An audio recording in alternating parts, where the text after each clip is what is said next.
Completados 8 dias para ser circuncidado, o menino, deram-lhe o nome de Jesus, como lhe chamara o anjo antes de ser concebido. Passados os dias da purificação deles, segundo a lei de Moisés, levaram-no a Jerusalém para o apresentarem ao Senhor, conforme o que está escrito na lei do Senhor. Todo primogênito ao Senhor será consagrado, e para oferecer um sacrifício segundo o que está escrito na referida lei, um par de rolinhas ou 2 pombinhos. Havia em Jerusalém um homem chamado Simeão, homem este justo e piedoso, que esperava a consolação de Israel, e o Espírito Santo estava sobre ele. Revelara-lhe o Espírito Santo que não passaria pela morte antes de ver o Cristo do Senhor, o Messias. Movido pelo Espírito, foi ao templo. E quando os pais trouxeram o menino Jesus para fazerem com ele o que a lei ordenava, Simeão o tomou nos braços e louvou a Deus, dizendo: Agora, Senhor, podes despedir em paz o teu servo, segundo a tua palavra, porque os meus olhos já viram a tua salvação, a qual preparaste diante de todos os povos, luz para revelação aos gentios e para a glória do teu povo de Israel. E estavam o pai e a mãe do menino admirados do que dele se dizia. Simeão os abençoou e disse a Maria, mãe do menino: Eis que este menino está destinado tanto para a ruína como para levantamento de muitos em Israel, e para ser alvo de contradição. Também uma espada transpassará a sua própria alma, para que se manifestem os pensamentos de muitos corações.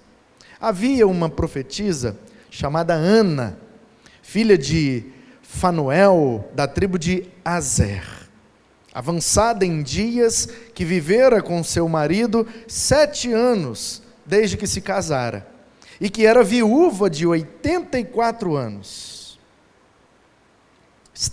Esta não deixava o templo, mas adorava noite e dia, em jejuns e orações. E chegando naquela hora, dava graças a Deus e falava a respeito do menino a todos os que esperavam a redenção de Jerusalém.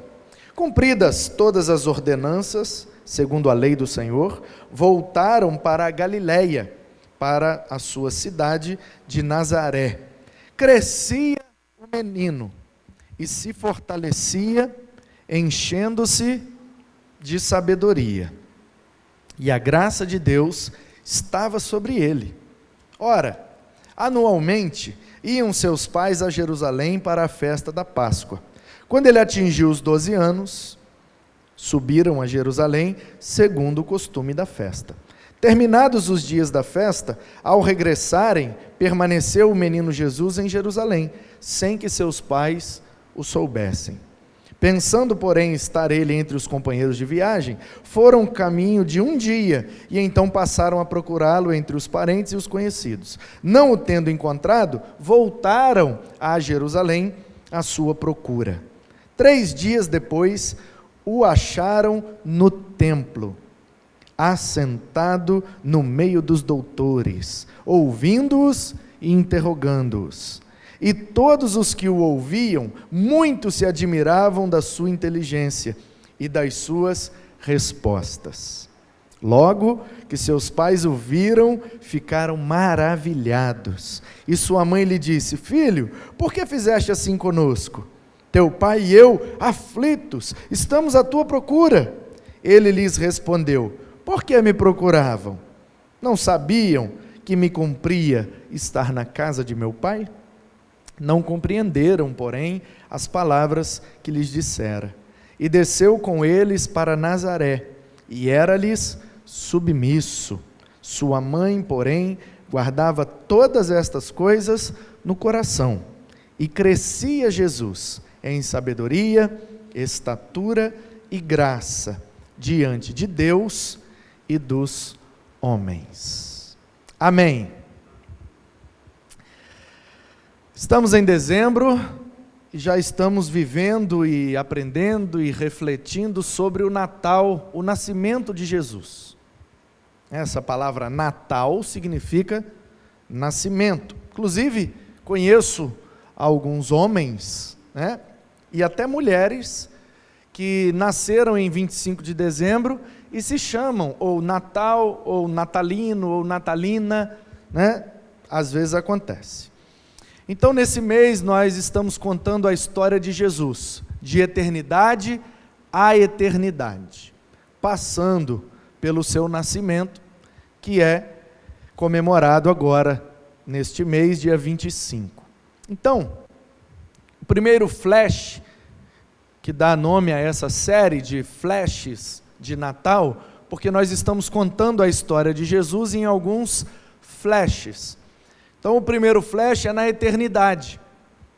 Fernando pregou e vimos que no princípio era o Verbo, e o Verbo estava com Deus e ele era Deus.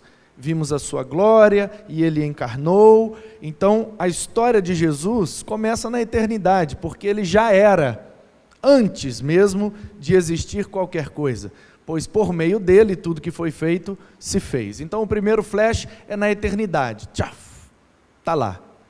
Aí ele encarna, ele vem para o ventre de Maria, prometido por Deus, anunciado por um anjo. Então, o segundo flash, no ventre.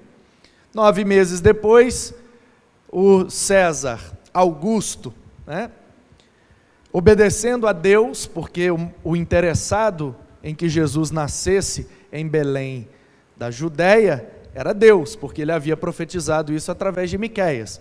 Então Deus usou o governante ímpio, talvez incrédulo, Augusto, que era César em Roma. César não é o nome dele, é o título que ele tem, né?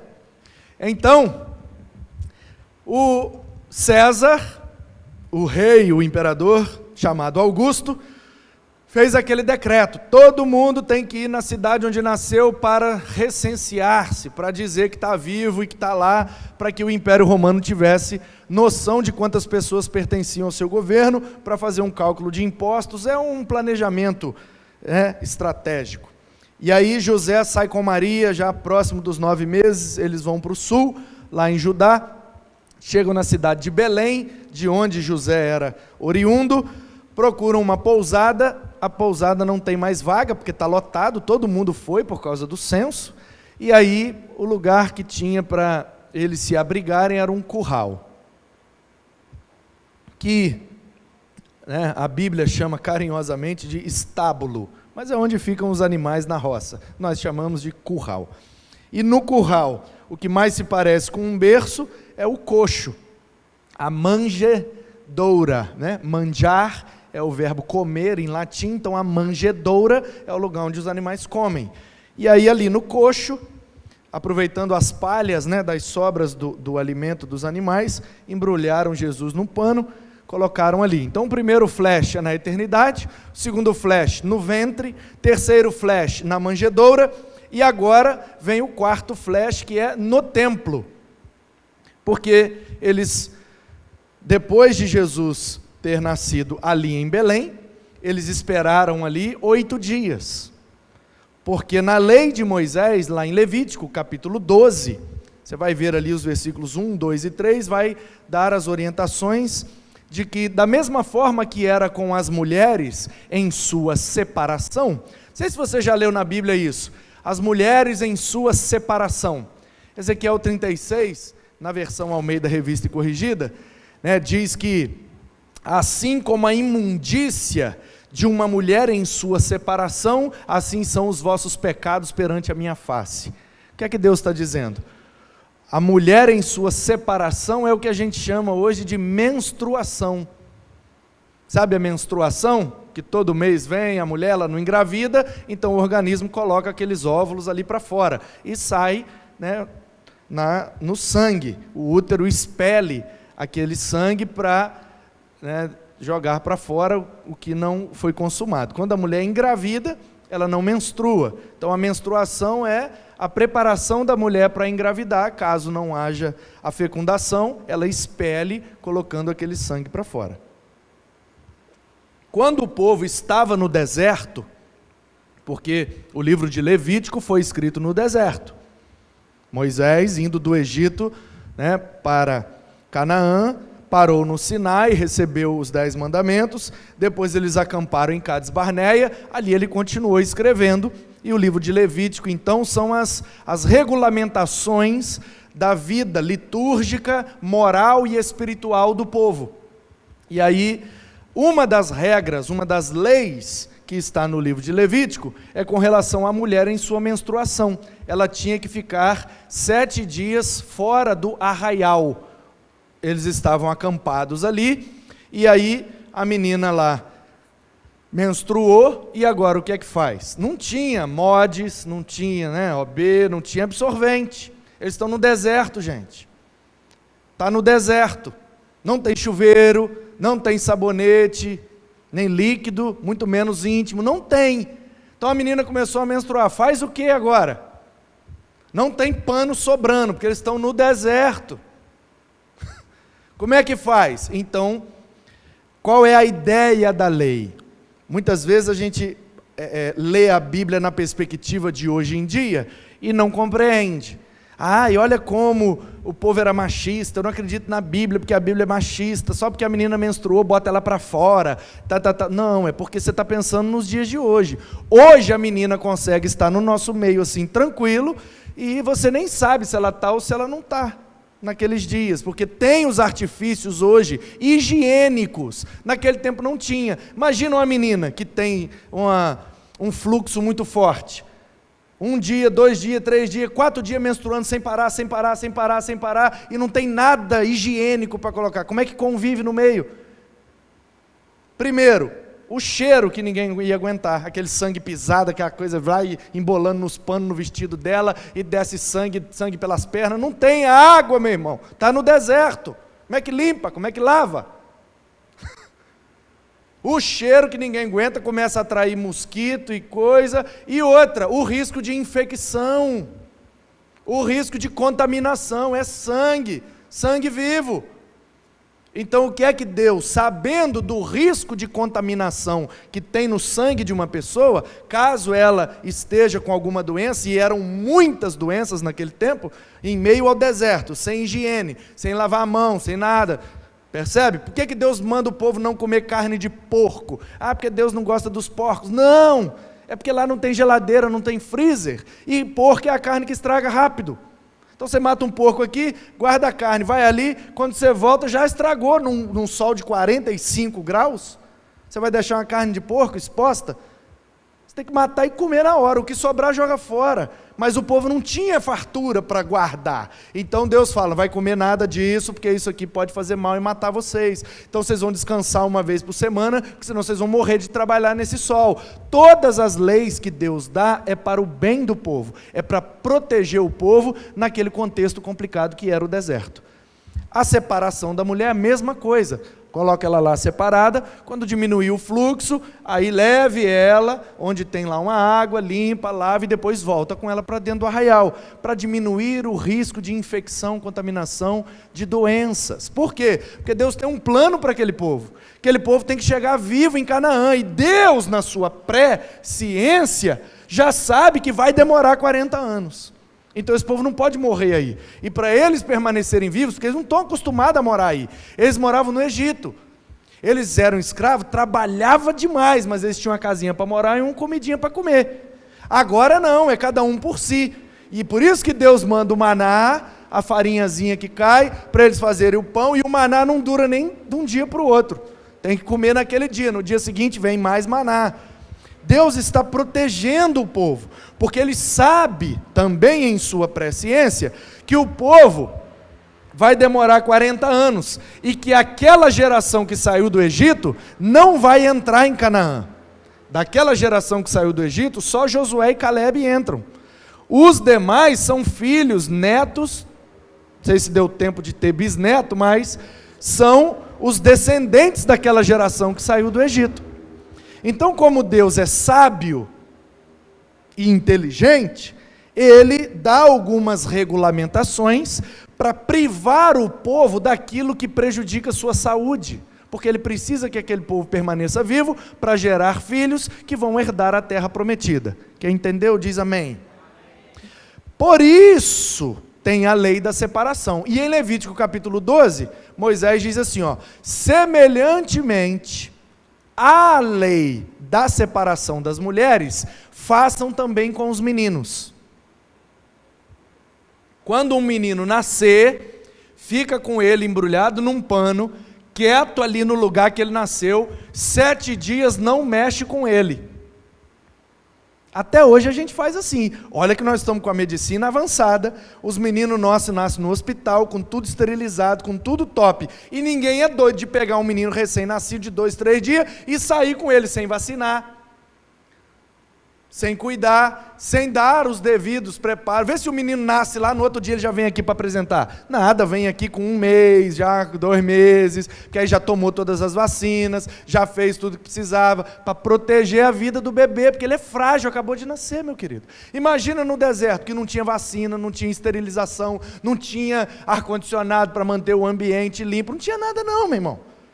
É o calorzão de 50 graus, areia, pedra e poeira para todo lado, e bota um paninho no chão e sopra as poeiras para lá e para cá, e a mulher vem, o menino nascia ali, embrulhava num pano de qualquer jeito, e segura, vamos manter esse menino vivo, bota no peito, vai mamando, e quieto aqui 7 dias, para não expor o bebê a um risco de contaminação, porque Deus precisa que aqueles meninos vivam, porque são eles que vão herdar a terra. Os pais vão tudo morrer no deserto. Quem está comigo? Então aí a lei diz assim, do mesmo jeito que se separa uma mulher por causa do risco de contaminação, na época da menstruação, também faça com o menino. Mas inteirando uma semana, 7 dias, pegue o menino e leve ao tabernáculo. E aí, chegando no tabernáculo, esse menino vai ser apresentado aos sacerdotes, e nós vamos fazer um culto, porque o menino sobreviveu a primeira semana. E aí, vamos colocar nele a marca da aliança que Deus tem conosco. Como eles não tinham metal, como eles não tinham acesso à produção artesanal de alianças, dessa forma aqui que nós temos hoje, então, como é que eles iam simbolizar? Esse anel aqui, simboliza a aliança que eu tenho com a minha esposa. Qualquer lugar do país, ou até fora do país, que tenha essa cultura, qualquer pessoa que olhar para a minha mão esquerda e ver um anel desse jeito aqui, vai saber, ele é casado. Porque isso aqui na minha cultura simboliza o pacto que eu tenho com a minha esposa, de fidelidade, até que a morte nos separe. Então, sabendo Deus que eles não tinham ali as mãos nada que pudesse fazer esse símbolo físico e visível da aliança, Deus então pediu para que eles circuncidassem os meninos. O que é a circuncisão? É o que nós chamamos hoje de cirurgia ou operação de fimose, mas a fimose já é quando inflama, e aí faz a cirurgia para tratar, porque já é a enfermidade, né? A fimose é a enfermidade. E para tratar a fimose, faz a circuncisão para liberar a glande. Então, para eu não correr o risco de, porque tocar nesses assuntos assim, na igreja, ai meu Deus, misericórdia, tem uma turma que garra ainda com esses tabu. Mas eu entendo assim, foi Deus que fez. Então ele fez com um propósito, e fazendo do jeito certo, pode ser santificado e agradável a Deus. Então por que a gente não vai poder entrar nesses assuntos? Então veja bem, vou falar com os nomes técnicos, mas você está entendendo o que eu estou falando. O menino tem o seu órgão genital, e no órgão genital masculino, tem a ponta, a glande, tem o corpo e a glande, esse é o nome biológico. Estou certo, meu amor? Me corrige aí se eu estiver errado. Tem uma mãe bióloga, uma esposa bióloga, Então fica mais fácil. Tem o corpo cavernoso, assim que chama? O bicho é cavernoso. E tem a glande. e tem a pele que envolve o órgão e que vai até o final da glande. E a ideia é que essa pele vai proteger a glande e ela vai abrir e fechar de acordo com a necessidade de uso desse instrumento masculino. Pois bem, só que se você não trabalhar corretamente com esse órgão, a pele não estica, e aí depois de um tempo ela passa a não abrir mais. E aí só com cirurgia, por isso que se chama aí a cirurgia da fimose. Então o que é que eles faziam? Vou falar sem medo, tá bom? Completamente santificado aqui, porque preciso explicar a Bíblia. Levava o menininho lá de 8 dias, e aí colocavam numa pedra, tá bom? O pai segurava o menino, vinha um sacerdote, puxava o biquinho da chaleira. Estão entendendo, gente? Não estou nem rindo. Puxava o biquinho da chaleira, vinha outro sacerdote, a faquinha amolada de imolar os cordeiros no sacrifício, mirava na chaleira do menininho, tadinho.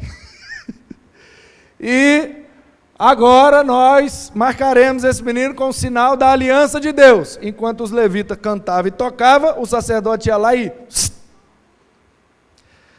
Quando você corta o bico da chaleira, certo? Fica, eu estou só querendo te ensinar a Bíblia, tá bom? Aqui, ó, imagina aqui, puxou o bico da chaleira, cortou, pá, como é que vai ficar a cicatriz desse negócio? Essa pele vai repuxar aqui para baixo e vai ficar uma cicatriz assim, ó, exatamente como esse anel está no meu dedo. Por isso que a circuncisão é o símbolo da aliança de Deus com o povo, porque circuncida. Quando você puxa e corta, a cicatriz fica rodeando o membro masculino. E aí, através disso, ele vai gerando filhos e filhas para demonstrar que ele tem a bênção de Deus, para cumprir o mandamento de Deus, que é povoai e enchei a terra. Portanto, acontecia com os meninos. 7 dias... é o resguardo lá, fica quietinho, não mexe. No 8º dia, vai lá no tabernáculo e faz. E isso virou costume. Até hoje, os judeus ortodoxos, o menininho com 8 dias, claro, hoje é muito mais higiênico, né, tal, tem todo um processo, mas os judeus até hoje, ortodoxos, são circuncidados, e os meninos são circuncidados do mesmo jeito normal. Não é na pedra, na faca, você está entendendo. Mas aconteceu com Jesus exatamente como estava prescrito na lei. E aí a pergunta é, o que é que nós aprendemos com isso? É a lei de Moisés, é uma lei civil, faz parte da constituição daquele povo. Todo menino com 8 dias é levado para que o sacerdote circuncide e coloque naquele menino o sinal da aliança de Deus com o seu povo. Em primeiro lugar, eu penso que isso nos ensina que Jesus, mesmo sendo Deus, mesmo sendo o Filho de Deus, pré-existente, onipotente, sabe? Ele é Deus, gente. E aí ele se esvazia da sua glória para caber na barriga de uma mulher. E ele cabe ali. E ele vai crescendo até que ele é gerado e vai para uma manjedoura. Olha que humilhação. Ele nasceu num curral, num coxo.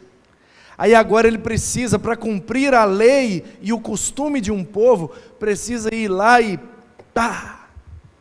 cortar o biquinho da chaleira dele. Será que Jesus realmente precisava passar por tudo isso para ser o Cristo, para ser o Filho de Deus? Ou ele é o Filho de Deus, independente de qualquer coisa? Portanto, o que eu aprendo aqui é que Jesus, mesmo sendo Deus, passa por tudo aquilo que a sua cultura, a sua sociedade e, sobretudo, a sua lei exige. E em outro trecho, a Bíblia diz que ele não veio para descumprir a lei.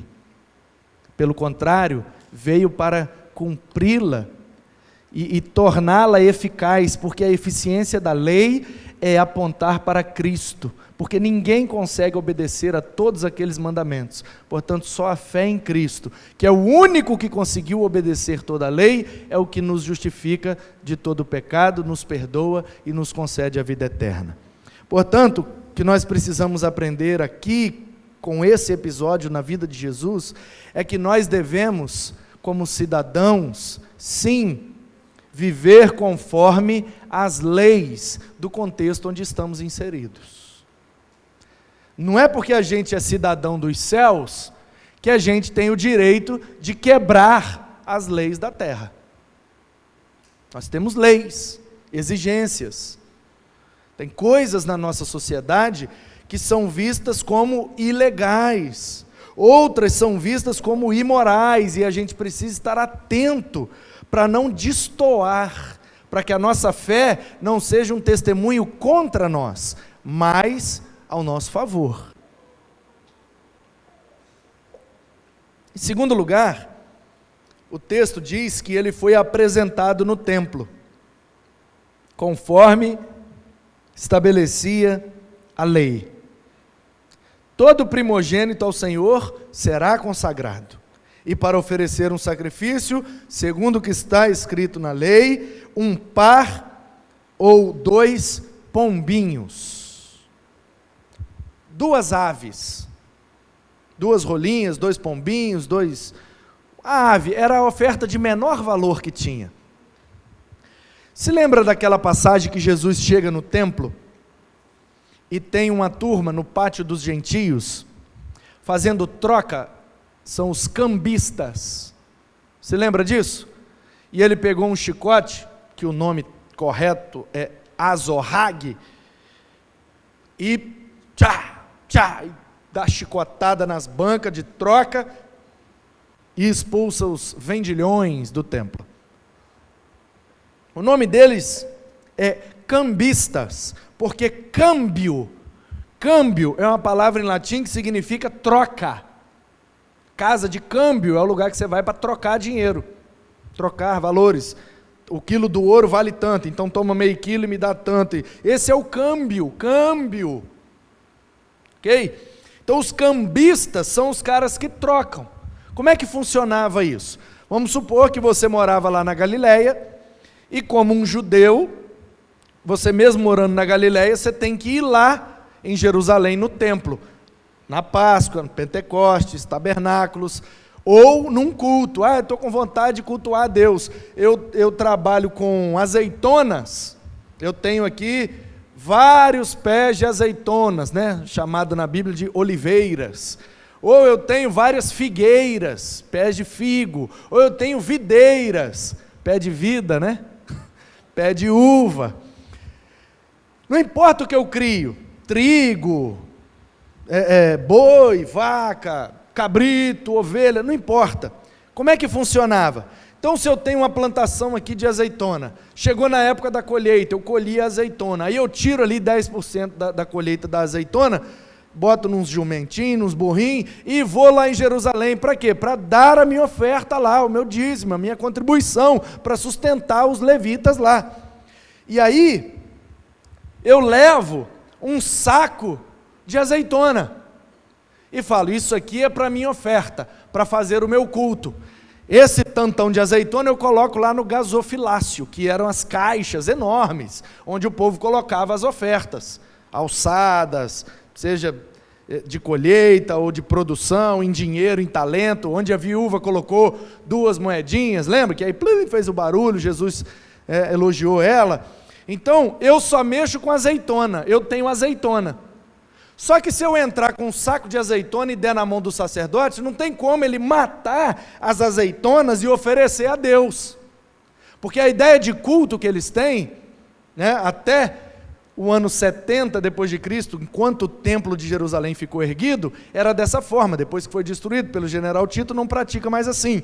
E Jesus veio exatamente para acabar com isso. Por isso que ele aponta para o templo e diz, não vai sobrar pedra sobre pedra, mas em 3 dias eu vou reconstruir. Ele não falava do templo, ele falava dele mesmo e da igreja, como o corpo dele, habitação do seu espírito. Então, o cara vem lá da roça com um monte de azeitona, aí ele não tem como entrar lá no pátio dos homens, onde estão os sacerdotes, com os altares, as pias, as coisas, matar o bicho, tem que escorrer um sangue, porque está na lei, não há remissão de pecados se não houver derramamento de sangue. Então, você matar uma azeitona, não sai sangue. Então, a azeitona não dá para prestar o culto lá com o sacerdote. A azeitona eu posso botar no gasofilácio e dar de oferta, porque eles amassam as azeitonas e faz óleo, e o óleo vende caro, e troca e sustenta os levitas. Então, o que eu faço com essa azeitona? Antes de ir para o pátio lá dos homens, eu vou nos cambistas para trocar. Eu chego numa banca lá e falo, ô irmão, o que é que você tem aí? Ele fala, tem uma vaquinha, um cabritinho e 2 rolinhas. Então, estou com um saco aqui, 15 quilos de azeitona. O que é que dá para você trocar comigo? Aí o cara, eu te dou um cabritinho. Cabritinho no saco de azeitona. Beleza, ele dava a azeitona para lá, pegava o cabritinho para cá e subia os degraus, cantando os salmos dos degraus junto com os homens, e entregava aquele cabritinho na mão do sacerdote que matava e ele oferecia o culto dele. Quem entendeu? Então, quando a Bíblia diz dos cambistas, é esses caras que montavam a banca e ele tinha os negócios dele ali e trocava em dinheiro, trocava em isso, naquilo e tal, e trocava, e troca daqui, troca dali, com o intuito do cara entrar lá com um animal para sacrificar.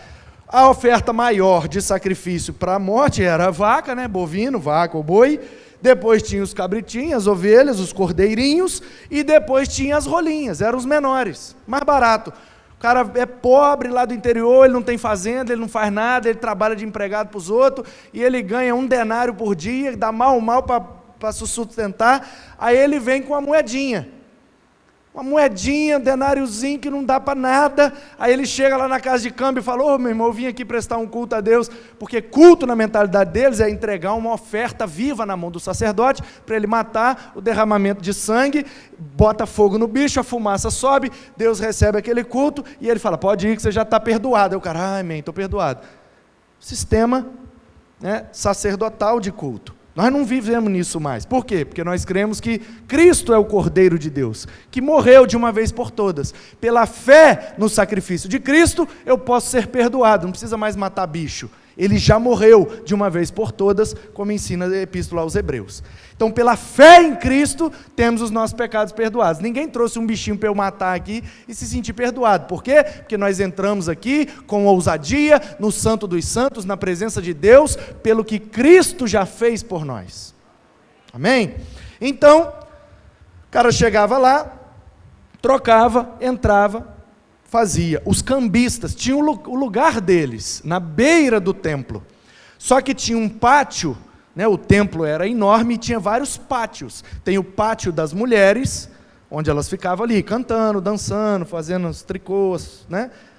Aí tinha o pátio dos gentios, quem não era judeu, mas queria vir adorar, como vários casos, em Atos, por exemplo, tem o caso daquele eunuco da Etiópia, que foi a Jerusalém para adorar. O cara não é judeu, ele é um etíope. Provavelmente ele foi e cultuou no pátio dos gentios, tem um lugar separado para ele. E aí subia os degraus, que tem os cânticos dos degraus, os salmos, né?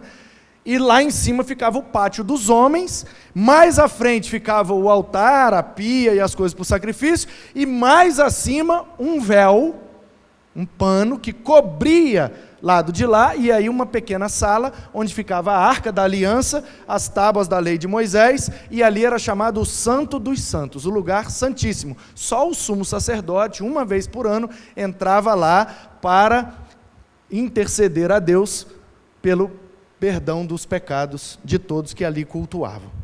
Pois bem, era assim que funcionava. Por que é que Jesus, então, dá chicotada nos caras? Porque, entendendo esse contexto, os cambistas estão ali para ajudar as pessoas. O cara vem da roça com um saco de azeitona, não dá para matar a azeitona e cultuar, tem que trocar a azeitona num bicho. Ele me dá a azeitona, eu dou um bicho, ele entra lá, eu ajudei o cara. O que está de errado nisso? Nada de errado. Então por que Jesus enxota os caras? Porque os cambistas foram entrando cada vez mais, foram crescendo cada vez mais, porque vinha cada vez mais gente adorar, e aí foi crescendo o lugar dos cambistas, eles foram tomando o pátio dos gentios. Quando Jesus chega, ele é um judeu, ele é homem, ele passa pelo pátio dos gentios e das mulheres e sobe os degraus para ir para o pátio dos homens.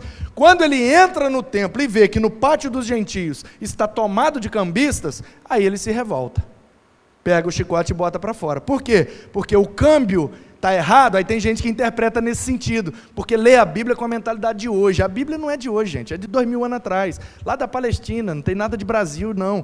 O povo acha, então é proibido vender as coisas na igreja, porque Jesus expulsou os caras, porque os caras estavam vendendo as coisas dentro da igreja. Não era nem igreja, nem era venda, e nem era errado. Qual é a mensagem então?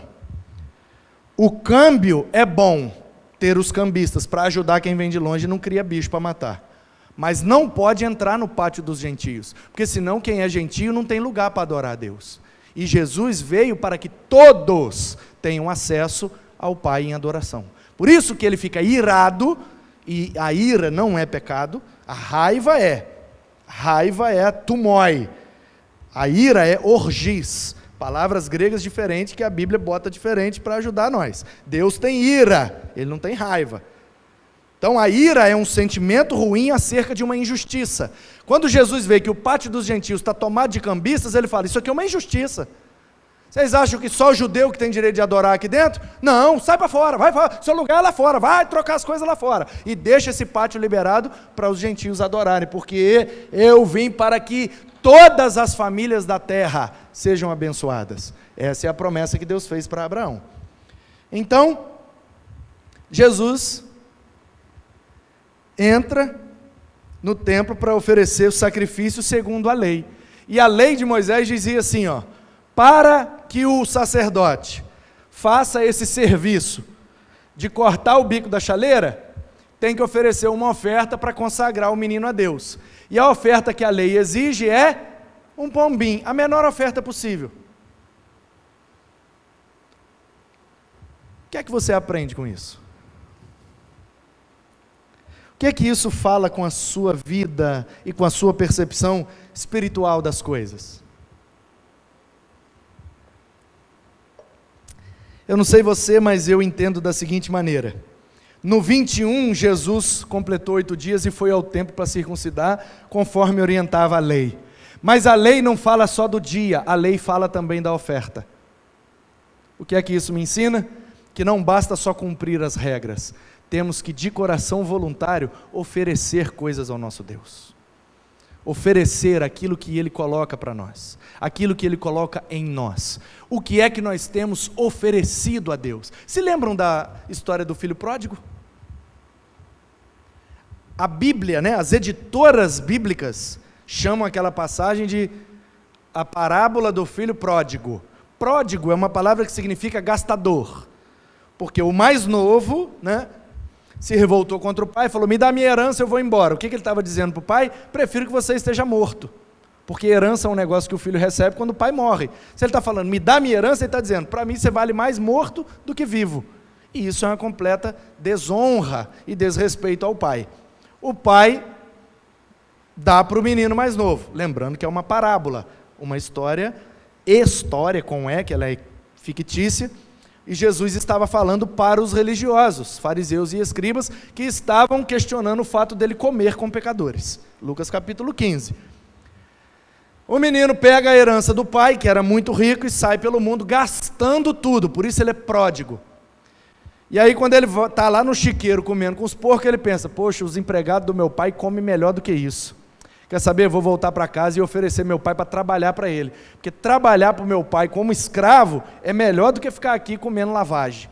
Aí ele volta. Ô pai, pequei contra o céu, pequei contra ti, que desonra, que rebeldia. O Senhor me perdoa, pai. Que é isso, meu filho? Vem cá, um anel novo, a questão de voltar a ser da família. O sapato, por causa da indumentária de festa, a roupa nova. Manda matar um boi gordo, vamos fazer um churrasco e vamos celebrar a Deus que o menino estava perdido e o menino voltou.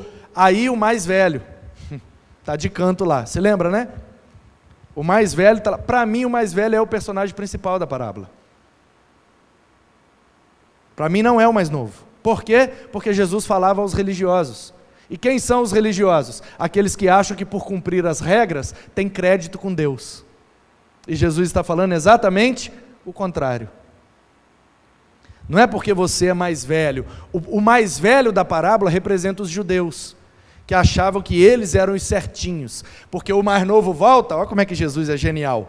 O mais velho olha e fala assim, ó, esse teu filho, não chama nem de irmão mais, é irmão dele.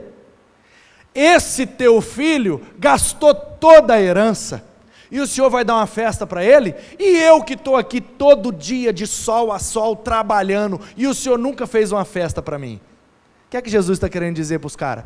De forma parabólica, né? Os judeus religiosos que estão questionando ele comer com pecadores, são os irmãos mais velhos, que não reconhecem os outros seres humanos, que também são imagem e semelhança de Deus, como semelhantes a ele. Não, os judeus são os top, os gentios, nem gente é, isso aí é gentalha, confundiu eleição com predileção. Os judeus são um povo eleito por Deus, para levar a salvação, que está em Cristo, descendente de judeus. Mas eles não são o povo predileto de Deus. Uma coisa é eles serem eleitos, outra coisa é ser predileto. Deus não tem filho predileto não, Ele ama o mundo, e deu o seu Filho para que todo aquele que nele crê não pereça, mas tenha vida eterna. Então, o filho mais velho são os religiosos, que acham que por cumprir as regras, tem crédito com Deus. Qual é a resposta que o pai da parábola dá? O pai ali é Deus. O filho mais velho são os judeus religiosos, o mais novo são os gentios, os pecadores que Jesus estava comendo.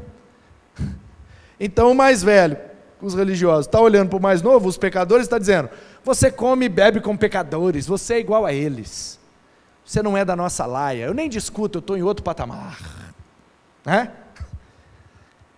É isso que Jesus está ensinando para os caras não estão entendendo, porque eles são tão carnais. Porque tem gente que acha que por cumprir as regras tem mais crédito no céu.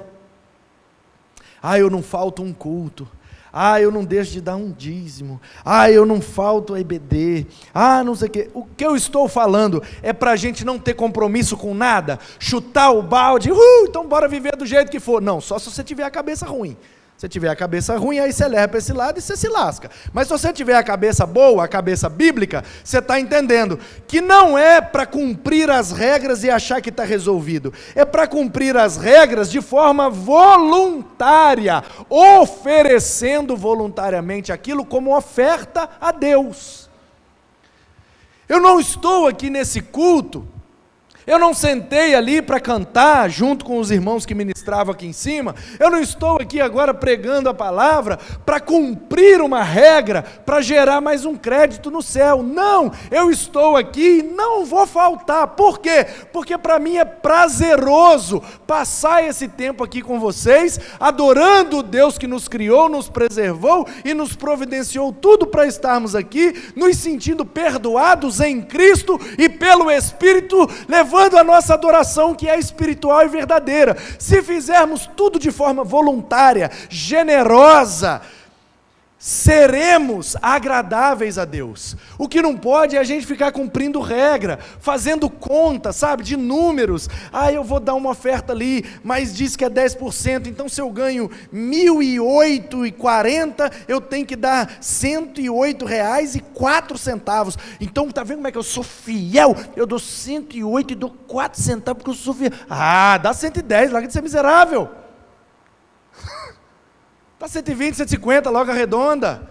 Está entendendo o que eu estou dizendo? E nem estou falando de dinheiro, é só um exemplo para ver se você entende, porque a nossa mentalidade religiosa, ela é terrível, foi impregnada na gente, e a gente acha que se a gente for cumprindo as regras, obedecendo às coisas, frequentando aos eventos, e fazendo o que nos é colocado para fazer, isso vai gerando crédito no céu, de forma que quando a gente precisar de Deus numa adversidade, a gente fala, já tem um crédito aí, agora está na hora de fazer um saque, o Senhor vem aqui e me cura dessa doença. Não é assim que funciona.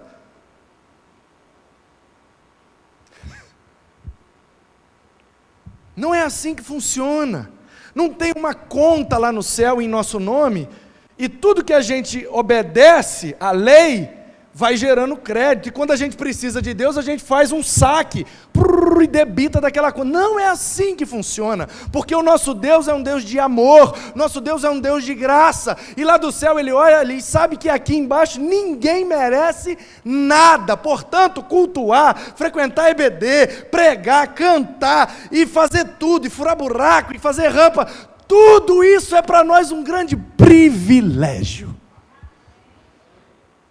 Se você acha pesado participar, frequentar, cooperar, ofertar, se você acha qualquer atividade no corpo de Cristo pesada, você precisa rever a sua espiritualidade, que pode ser que você esteja sendo apenas religioso e não espiritual, e Deus não quer que a gente seja religioso. Ele falou: traz o menino e vamos cortar o bico da chaleira para ficar o símbolo da aliança aí, beleza, mas ao fazer isso, traga também uma avezinha, traga uma oferta, como quem diz, não cumpra as regras de mãos vazias.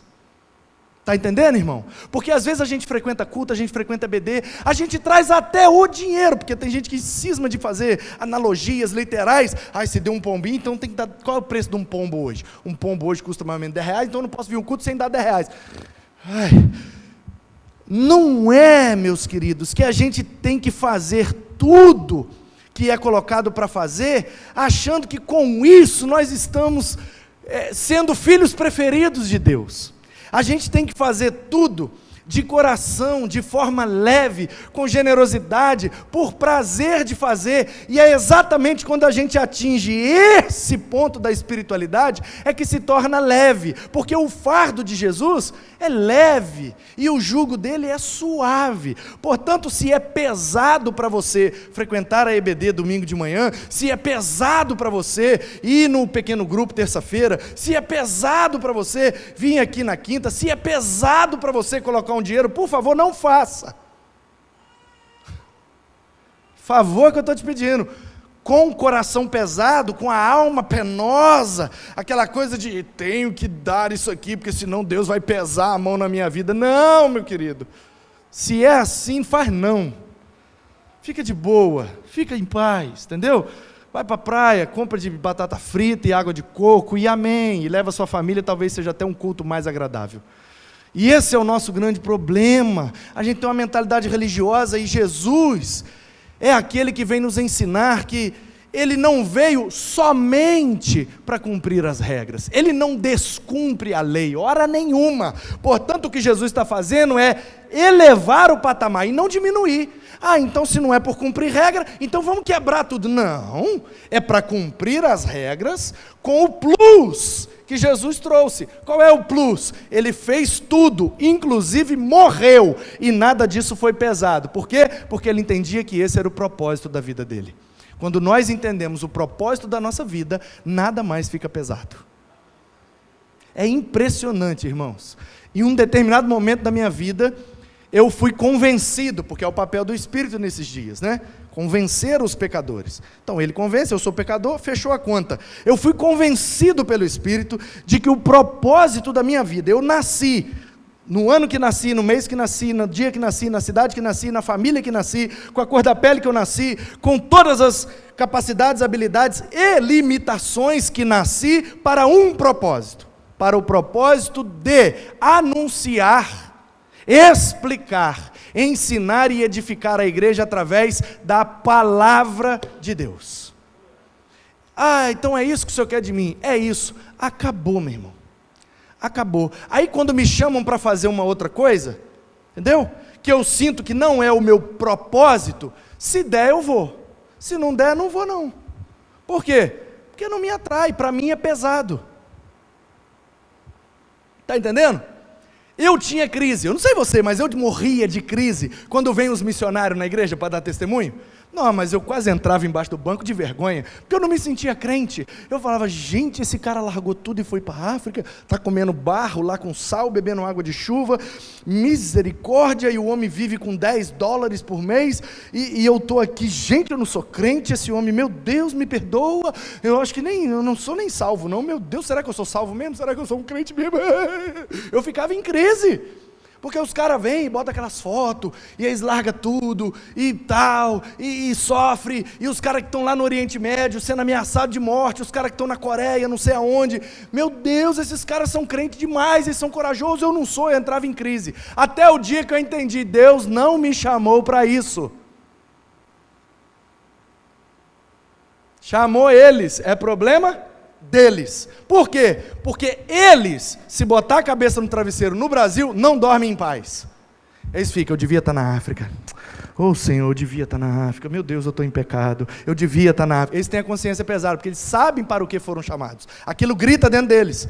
Eu não fui para a África, eu boto a cabeça no travesseiro como? Estou de boa, amanhã eu vou pregar. Vou pregar com ar-condicionado.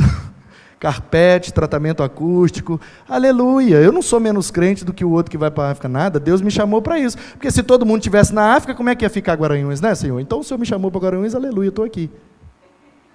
Quem entendeu?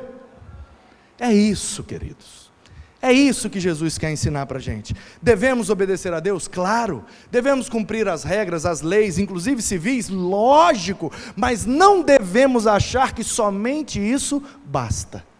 Porque Deus quer mais de nós, Ele quer a nossa vida, Ele nos quer por inteiro, Ele quer que a gente esteja de forma generosa e plena, entregues a Ele como ofertas vivas no seu altar.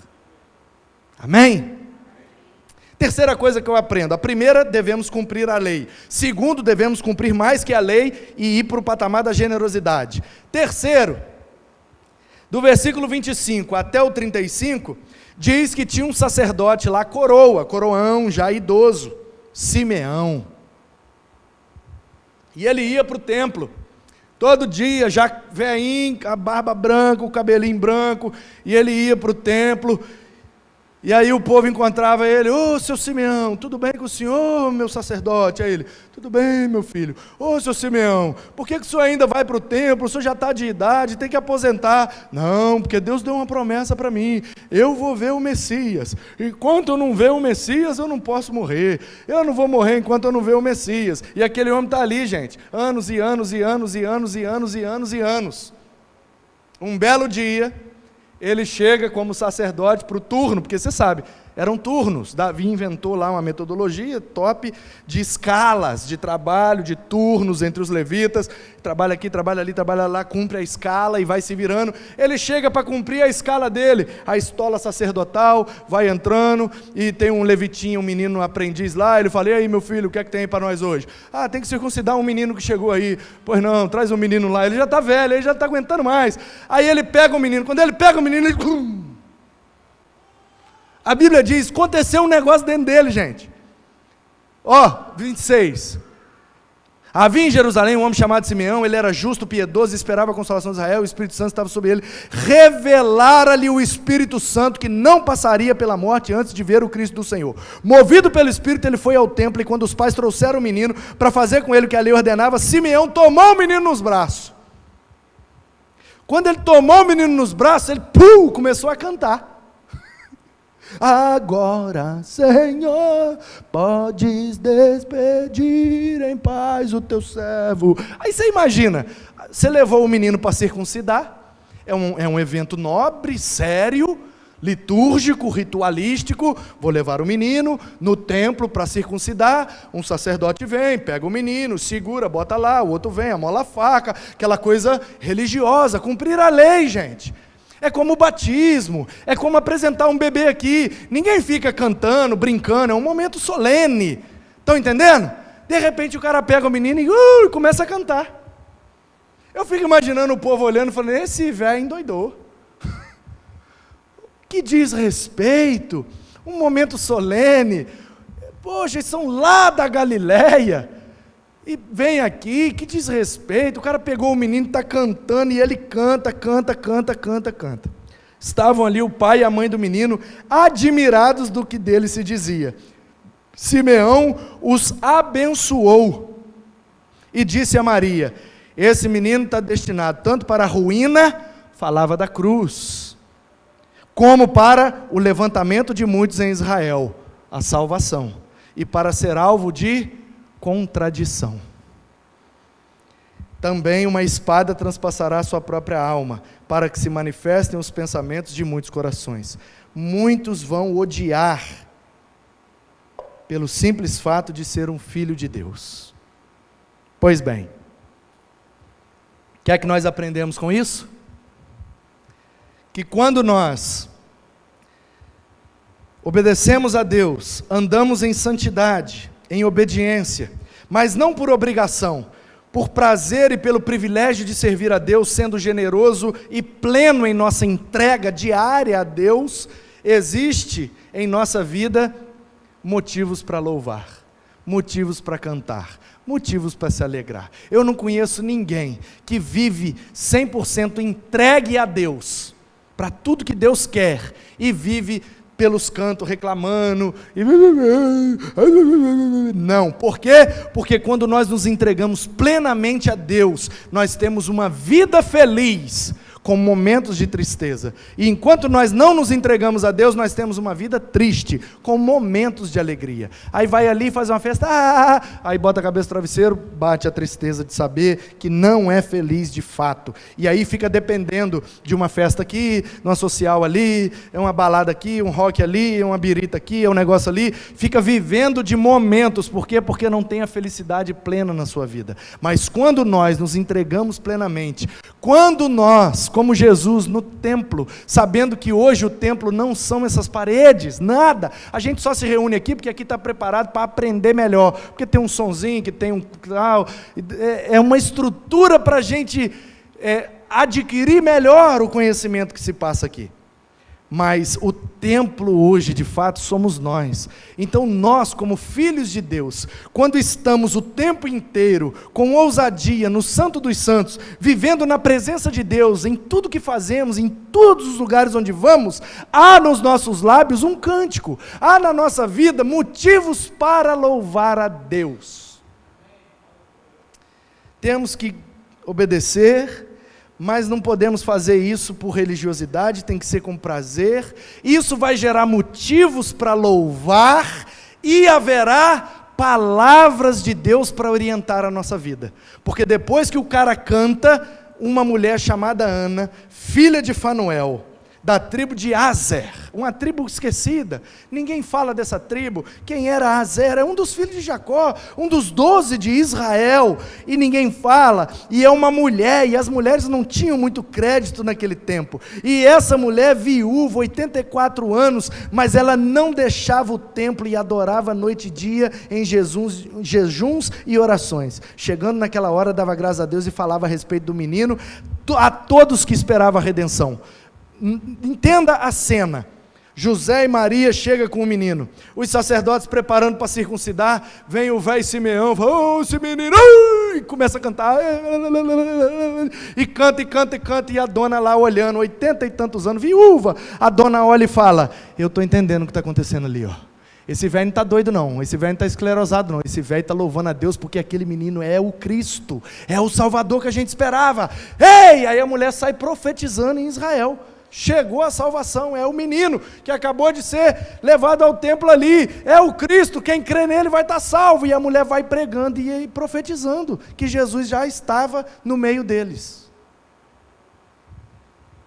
Portanto, olha a progressão do negócio.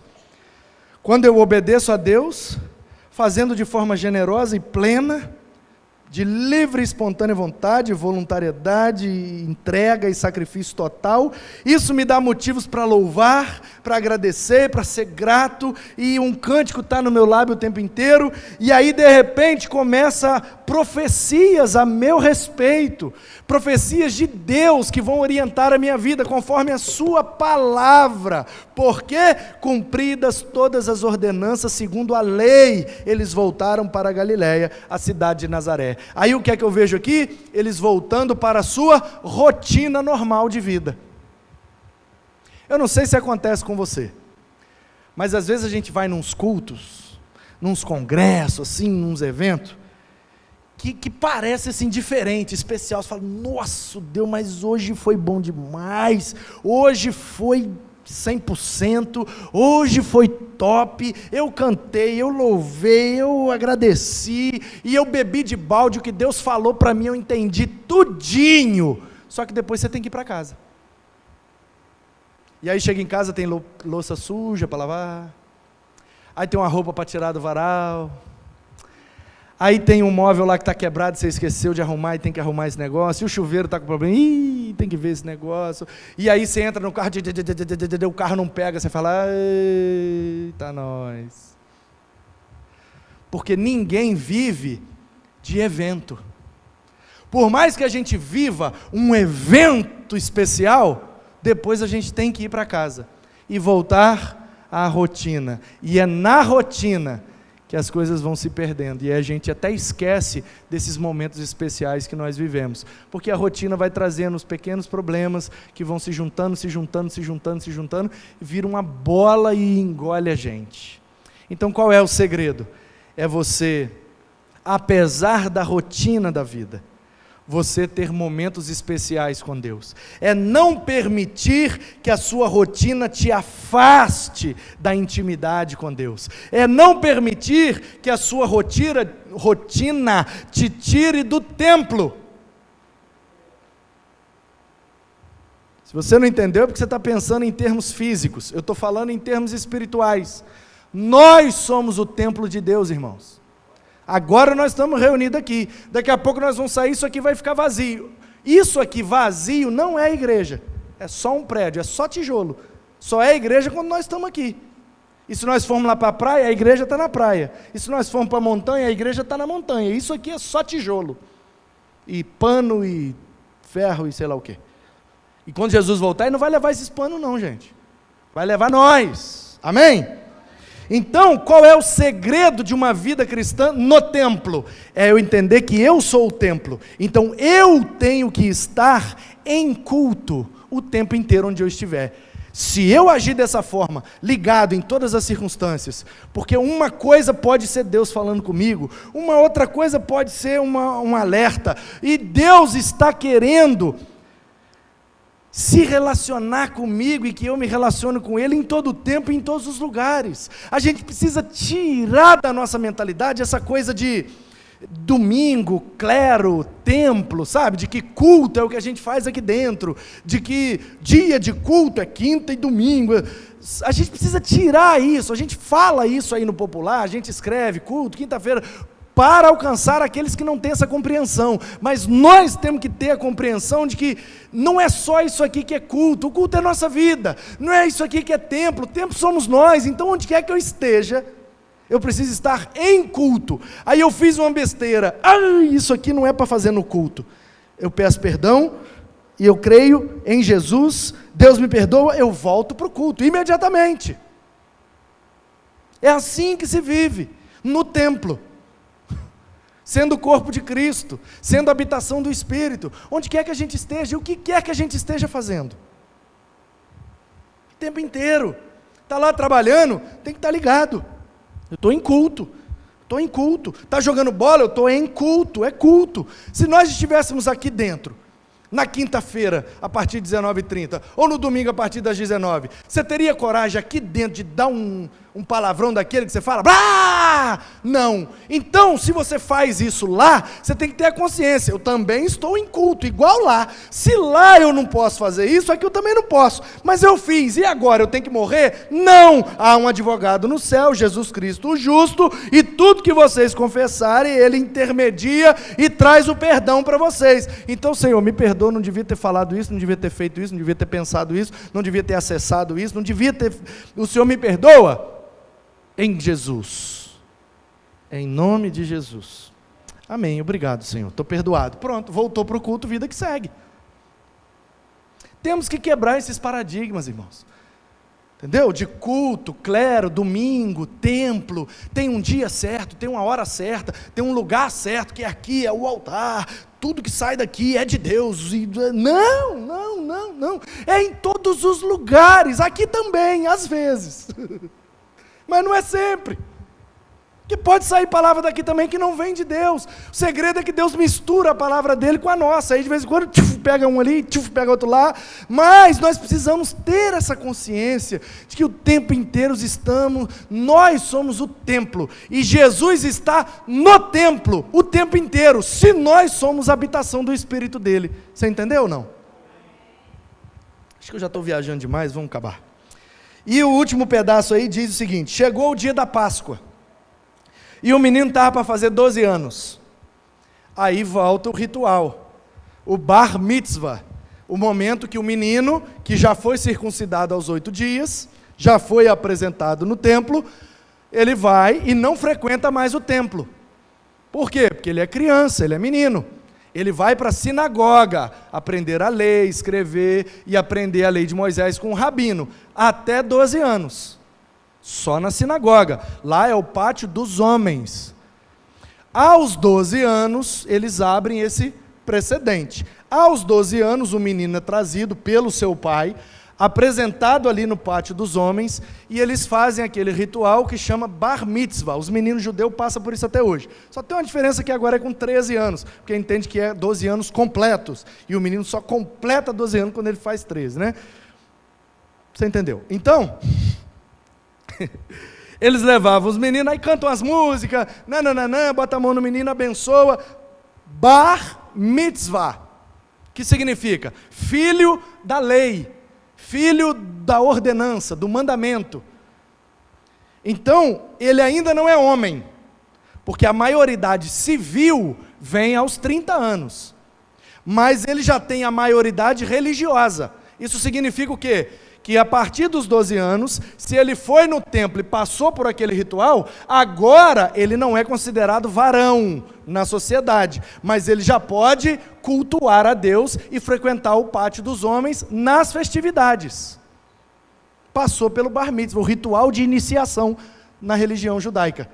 E aí o texto diz, quando ele atingiu os 12 anos, foram para Jerusalém segundo o costume da festa. Terminados os dias da festa, José e Maria, com a comitiva lá da Galileia, que veio para a festa da Páscoa, eles aproveitaram a época da Páscoa, já que tem que ir lá para a Páscoa, bora levar o menino, já faz o bar mitzvah, ele já está com 12 anos, aí foram lá, fizeram, na hora de ir embora, estão caminhando um dia inteiro, de repente a Maria olha e falou, Zé, cadê o menino? Ai Maria, não está com você não? Não, achei que estava com você. Cadê o menino? Cadê o menino? Cadê o menino? E pergunta, cadê o menino? Cadê o menino? Ninguém sabe cadê o menino. Aí eles concluem, só pode ter ficado em Jerusalém, né? Será que esse menino ficou em Jerusalém?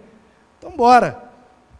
E se fosse nós nessa hora, a gente já ia logo tratar de acusar um ao outro, né? A culpa é sua, Maria, que não olha esse menino. A culpa é sua, José.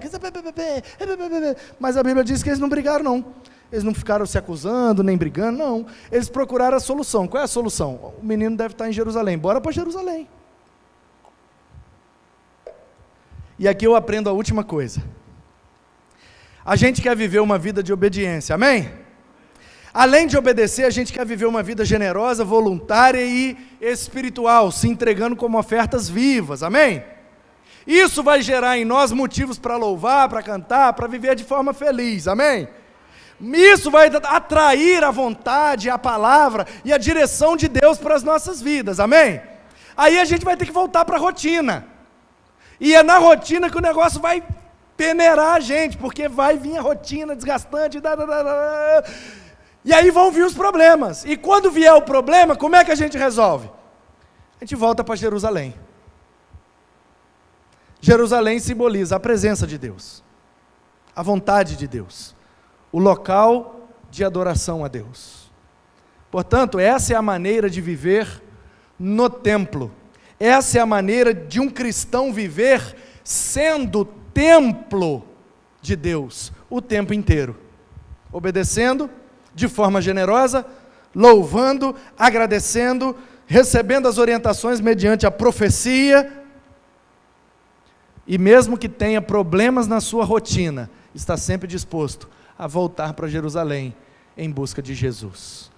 toda vez que pecarmos, toda vez que desobedecermos, toda vez que cometermos um erro, não acabou o mundo nem a vida. Há sempre para nós os portões de Jerusalém abertos, as portas da graça, onde nós voltaremos em espírito. Posso estar na fila do banco, eu pensei algo ruim ali, imediatamente eu volto para Jerusalém, na presença de Deus.